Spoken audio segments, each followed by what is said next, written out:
And without further ado, let me introduce our first speaker, Pastor Niyi Fajimi, who is an associate pastor at the Elevation Church and an MPH certified career professional in public health research and data analysis for over 16 years. He has served in various capacities as small group pastor, church administrator, pastor in charge of missions, and he's currently the UK coordinator of the Elevation Church missional communities and the resident pastor of TEC Leeds. Pastor Niyi is missions-minded and passionate about soul winning. He's married to Similoluwa with two sons, Omola Oluwa and Ariola Oluwa. Pastor Niyi will kick things off with a topic called Sustaining Growth Through Effective Pipeline Management, Assimilation, and Pastoral Care. Pastor Niyi, thank you so much for joining us today. I will now hand over to you. Thank you. Hi, Tommy. Thank you so much. It's such a pleasure and a privilege to be here. I hope you can hear me. Yes, I do. And you can see me. All right. So great to be here, and I'd just like to give thanks to God and also just appreciate the entire Testify team for what you're putting together. And I'm also expectant. I'm here to learn, so I'm not here to teach only. I'm here to learn. And I also want to acknowledge all pastors, church leaders on the call. So please just indulge me. Let me put up my presentation. Then we will just go ahead from there. Thank you. So thank you so much. Thanks to me. And all right, so I'm just going to quickly speak to, assimilation, still around the line pipeline, but from assimilation and pastoral care, assimilation and pastoral care. So there's something that always brings people to church, regardless of wherever they are coming from, regardless of whether they are churched, unchurched, or unsaved. So everyone is in search of something. And as a church leader, as a pastor, you want to walk with the Holy Spirit. You want to walk with the founder of the church, which is Christ himself, to be able to create an atmosphere that answers people's quest, people's thirst for the search for God. So next slide, please. Something phenomenal happened in Acts chapter 2, and this is Jesus himself. Jesus himself came to the world, pastored effectively about 12 people. Then after he died, these guys went back to fishing and everything they were doing. And at the tail end of Mark, he came back and he showed up to them to say, do you love me more than all this? And he told them to go to a place. These guys went there, they played. And in Acts chapter 2, the Bible makes us to understand that when the day of Pentecost had fully come, the Holy Spirit came upon them, and there was a sound, there were a manifestation of the move of the Holy Spirit, and people gathered from all nations of the world. And there was something the people got there. Everyone that gathered there had their own language.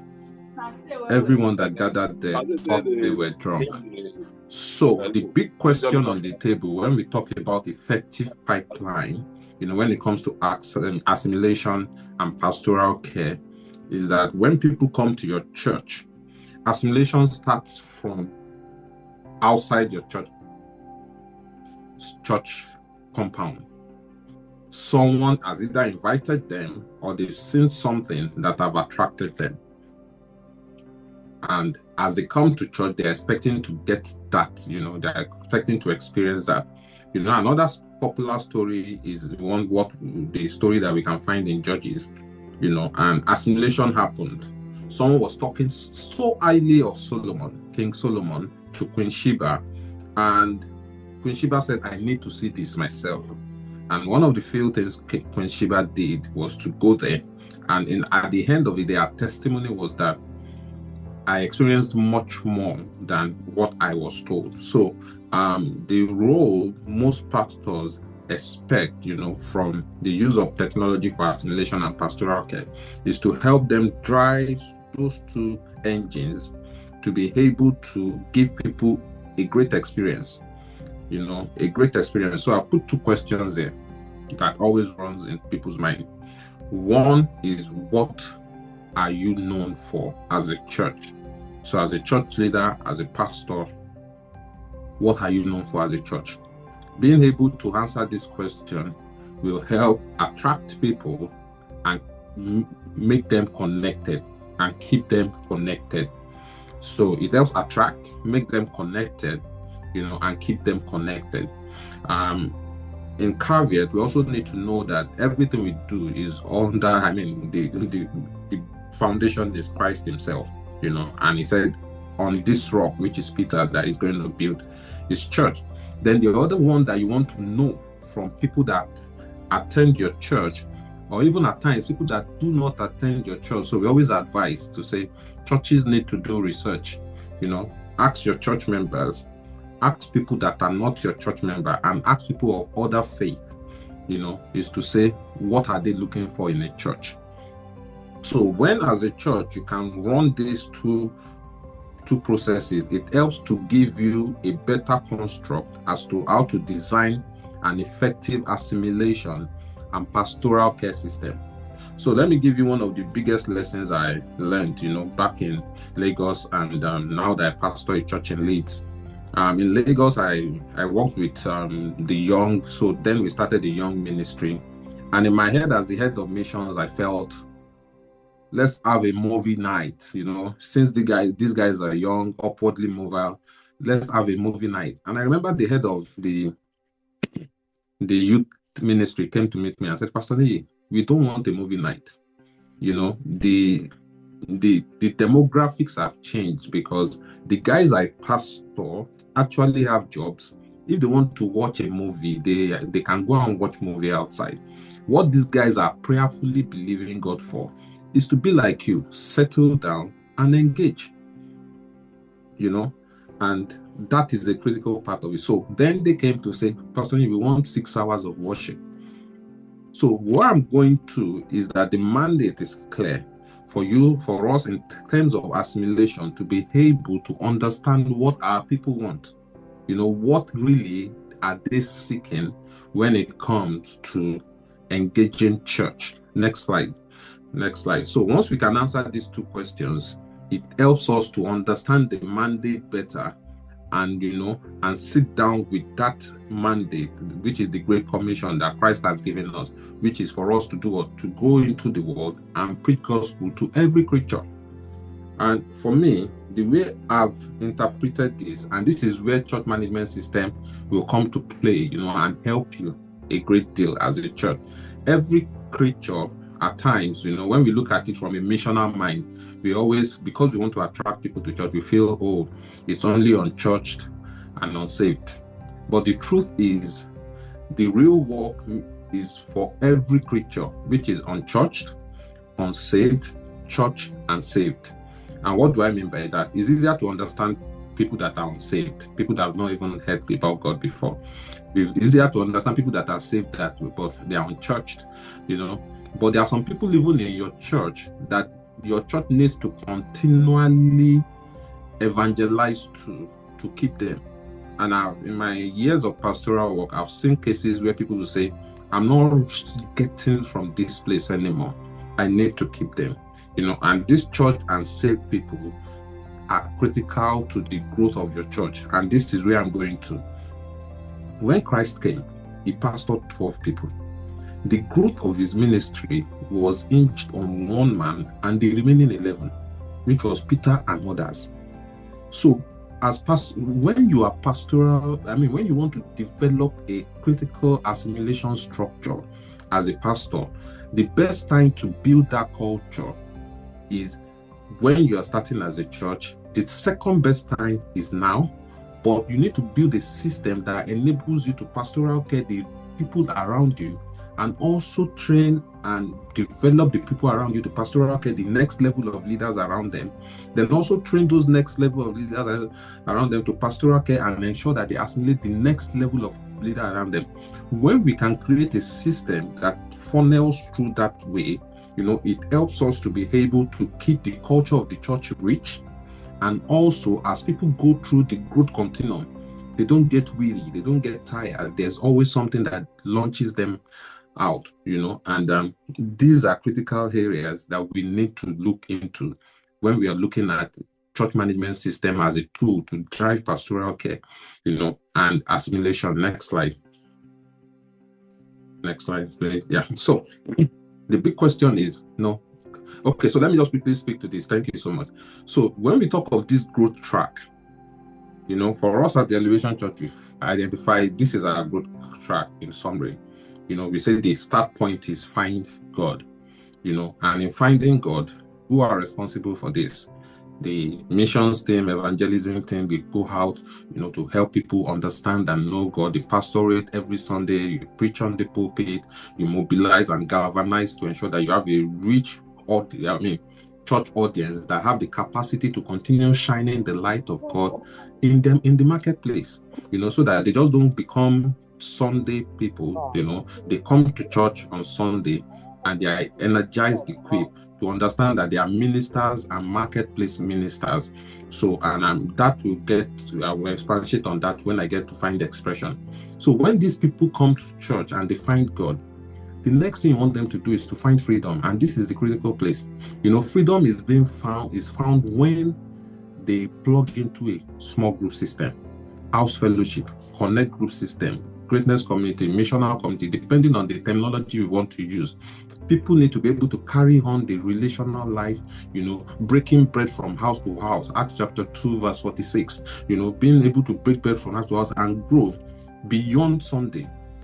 Then from that place of finding freedom, they get to a place where they too need to be able to grow spiritually to find purpose. And in the area of finding purpose is they start seeing what they need to do, they mature, discipleship comes to full swing here. So they see themselves as, I'm a leader here. And that is assimilation simply. So they moved from the crowd to the congregation, and now they are part of the committed members. So these are the guys that they found purpose, they found their purpose in church, they are embedded in church, they understand and they feel they are part of the church, And at the end of the day, when people find purpose, they found their ministry. So it's like, I love children. I have this plan for children. I'm now become a born-again Christian in my small group, and I'm part of the junior church. Now I'm even want to start something around children. So I'm finding my purpose. Then I can galvanize and see 3 or 4 people and start a ministry, a children ministry that speaks to me. Then at that point in time, they found the expression. And what the expression does is shines the light from the church outside to the marketplace. So such a person can see that growth track, which is very clear to say, I've come into church, now I'm out there shining the light of Christ, carrying the banner of Christ. Such a person will never grow weary.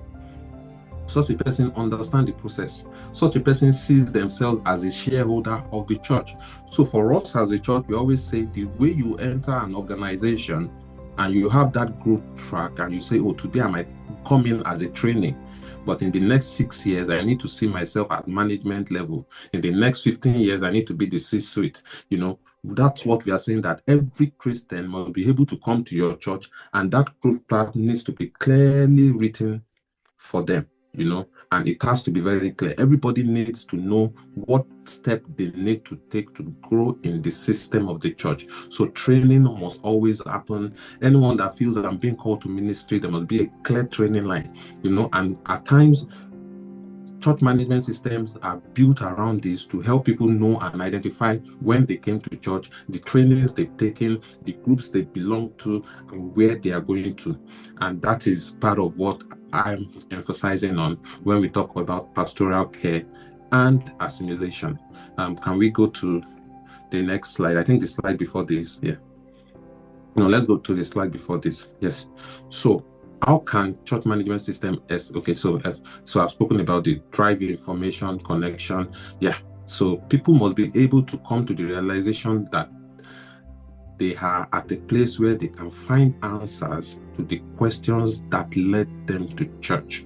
That is very critical. We must make our people understand that they are at a place where they can find answers to the questions that led them to church. And how can you craft yourself, the church system, to be able to give them this answer? Number 1 is effective prayers, engaging people daily, constantly connecting to God, because the truth of the matter is the work in itself is the work of the Holy Spirit and God himself, so the church is God's church. All what he wants from us is to be diligent and express the spirit of wisdom, knowledge, understanding. All those things come as a package, and at the end of the day, we need to be able to build a system that enables people to connect.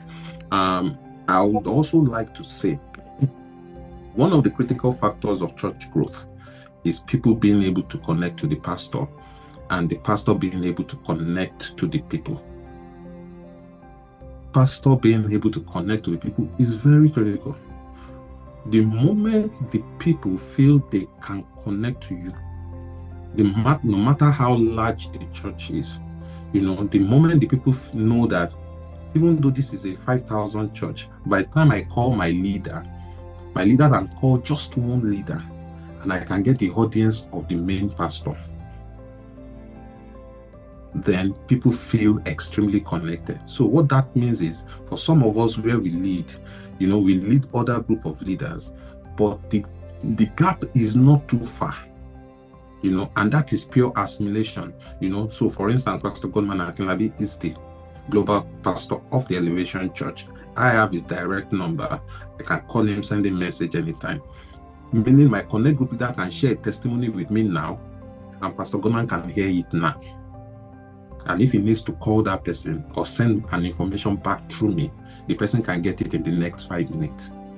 And these structures are very important for church growth, assimilation, and pastoral care. So finally, as we wrap up the last slide, I think I've just got one question, which is still the same question that I'm asking, and we've put on the table.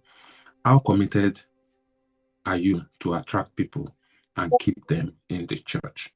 When you are committed to attract people and keep them in the church, you'll be able to sit down, develop a proper assimilation structure, a proper pastoral care structure that helps people to find expression. You'll be able to go back to people and ask them one single question: what are you looking for in the church? Once you can get people's perception as to what they seek in the church, then you understand what keeps them. From our own research, people are looking for God. People are looking for peace of mind. People are looking to be righteous and upright in their own doing.